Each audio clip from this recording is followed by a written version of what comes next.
As we have learned throughout this semester, gender plays a big role in society. Gender inequality is seen everywhere throughout many cultures expressed in different ways. In this project, I will be exploring how societal norms placed on genders affect the workplace through a series of graphic design illustrations backed by articles and papers written by highly esteemed news sources and university faculty members, with the occasional tabloid as a supporting source and inspiration for my illustrations. I will also be exploring how the COVID-19 pandemic has affected people of different ages and genders, delving deeper into how that affects women in the workplace. Chapter 5 of our textbook defines gender as a learned behavior. Gender is a behavior that is acquired through the socialization in your own society. Therefore, it can be hypothesized that, for example, men pick up aggressive mindsets from the media's glorification of violence.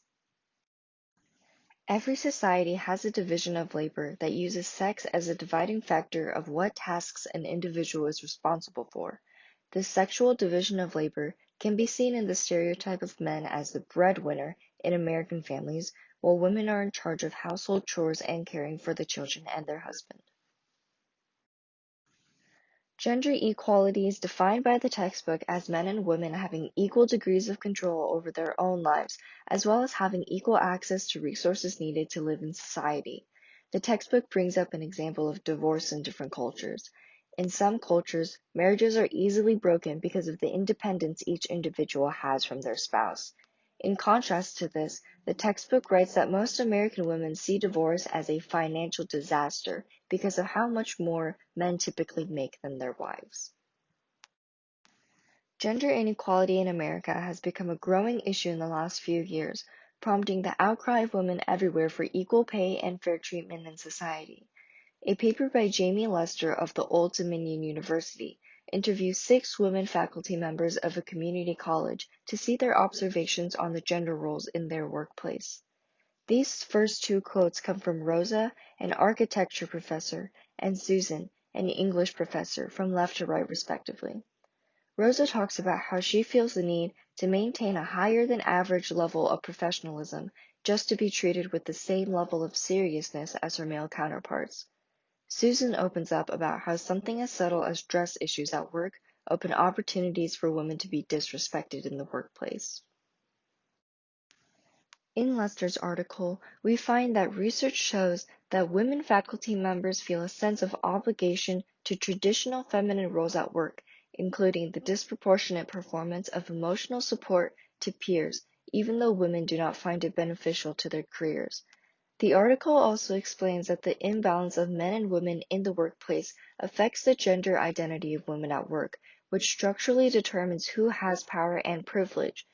It also discourages women to strive for job advancement, creates pay inequality, and affects the adoption and use of the organization's family leave policies. The second source I want to talk about is a paper written by Donna Bobbitt-Zeher of The Ohio State University called Gender Discrimination at Work: Connecting Gender Stereotypes, Institutional Policies, and Gender Composition of Workplace. Bobbitt-Zeher's research concluded that gender inequality can occur through the implementing and enforcing of certain policies that hold women to higher standards than men. While investigating a manufacturing firm, a witness said that the division's vice president has said that he has problems with women because, quote unquote, they are the ones who act ridiculous. This comment resulted in the witness's firing of a discriminatory enforcement of the company's attendance policy. Having minor instances of tardiness that stemmed from issues with childcare, the vice president and his representatives used this to present that the witness was an unreliable worker, stemming from a policy that stated absenteeism from women due to childcare needs was not acceptable. This is further backed up by how the fired witness averaged 11.5 minutes of missed work, in comparison to her male counterparts who averaged 5 to 8 hours of missed work before their termination. Gender inequality in the workplace makes the work environment very competitive for women. Being easily picked on, women usually need to always be on top of their game just to keep their job and be treated with respect. This reminded me of the entertainment industry. Although it is an extreme of gender inequality, I believe that it gives the perfect insight into a woman's struggle in the workforce. Actress Constance Wu, famously known for her role in Crazy Rich Asians, spoke out about how the media pits women against each other, helping the patriarchy stay in power. This comes after she had to repeatedly deny claims that she demanded to be named before her female co-stars in articles about her film Hustlers. This is not new in the entertainment industry. There are an abundance of tabloids showing female public figures being pitted against each other. One big recent example of this is Bella Thorne and Zendaya. Having met and become good friends on their 2010 Disney Channel show Shake It Up, the media has been promoting imaginary rivalry between the two for the last decade. Multiple articles have arisen pitting the two against each other in made-up quote-unquote beauty battles for trivial things like the two actresses wearing the same shade of lipstick. This pair of friends has had to deal with the media wrongfully pitting themselves against each other for years, and although this is an extreme of gender inequality, it is not far off from what happens in white-collar jobs. While interviewing my mom, she uncovered instances in her work experience that can easily be identified as microaggressions against her due to unnecessary female competition in the workplace. My mom worked at a large company coming out of college, making her one of the youngest women there. The company did not have many female workers, and many of them were much older than her, nearing their 50s, while she was still in her late 20s and early 30s.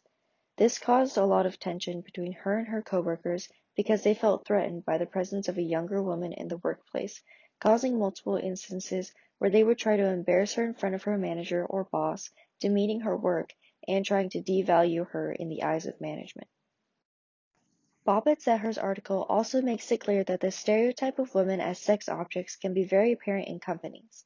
There are situations in which a male boss will hire females based off looks alone, almost perceiving themselves to be in a harem of sorts. Sexually aggressive peers are no stranger to women. In my mom's case, it became very clear that this stereotype was strong in the work culture. The older women felt threatened by a younger woman because they were afraid their male coworkers would take a better liking to her based off her looks and sexual appeal, prompting them to slut-shame one another. In an extreme case, a woman publicly announced my mother's age to the company when she was in her late 30s in an attempt to make her look less dateable to the male coworkers.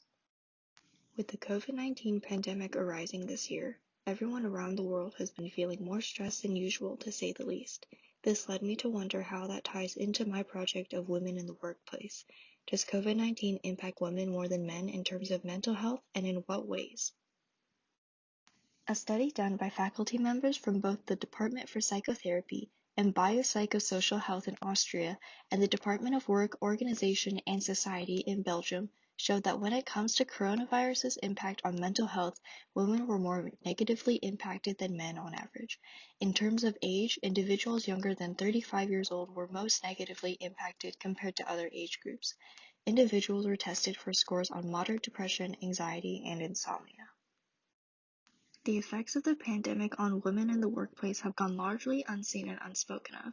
The United Nations website reports that the pandemic has resulted in a spike of unemployment for women who hold most of the insecure, informal, and lower-paying jobs. A great amount of risk has been shouldered by the world's nurses, who are predominantly women.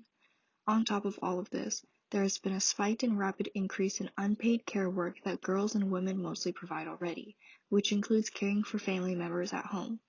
In support of these findings is a brief done by faculty members from Yale and Cornell, which studied the connection between the pandemic and work-family conflict. The brief finds that the condition of telecommuting imposed by COVID-19 include the following: overall increase in depression for parents of both genders, but an alarmingly bigger increase of anxiety, depression, and loneliness in mothers. It also found an increase in childcare burdens on parents and homeschooling expectations for parents, both of which fall heavily on mothers.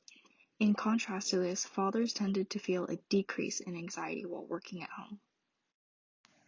In conclusion, it is safe to say that societal norms placed on men and women affect both genders in the workplace.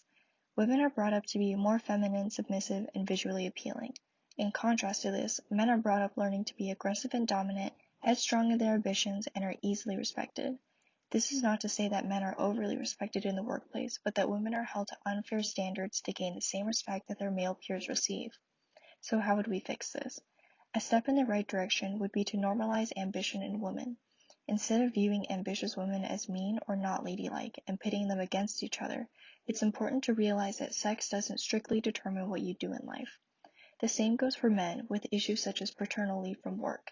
This would help men and women in the workplace to get a deeper understanding of the value that they bring to the workplace, regardless of gender, because gender shouldn't have to be something people worry about at work. Gender bias in the workforce is a deep-rooted problem that will take a lot of time and effort to resolve, so it's important for us to start now.